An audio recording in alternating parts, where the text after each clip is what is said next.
தனியா உட்காந்துக்க. உன்னை ஒதுக்குறாங்களா, நீ ஒதுங்க. உன்னை ஒதுக்குற காரியம் ஒரு நாள் உன்னை மட்டும் காப்பாத்தும். அதுதான் கர்த்தர் உனக்கு வச்ச பெரிய கிருபை. ஏன் கர்த்தர் ஒதுக்குறாரு? நீ வாசலுக்கு ஏன் வந்துடுற? ஒரு நாள் உள்ளே அழிவு வரும். வாசல்ல இருக்கிற உன்னை மாத்திரம் ஆண்டவர் காப்பாற்ற வல்லமை உள்ளவராக இருக்கிறார்.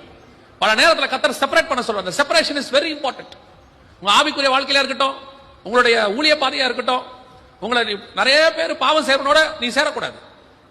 சேரக்கூடாதுன்னா அவனை பார்க்கவே கூடாது, பேசவே கூடாது. இல்ல, தேவையான விஷயத்துக்கு போகணும், வந்துடணும். தேவையான முடிஞ்ச உடனே வந்துடணும்.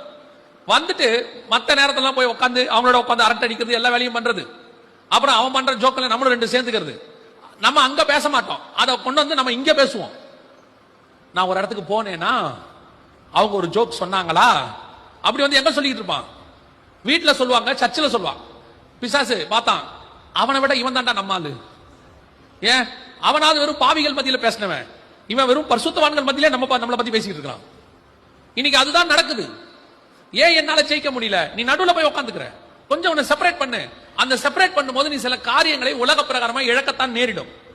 சில மாம்ச சந்தோஷங்களை இழக்க வேண்டி வரும்.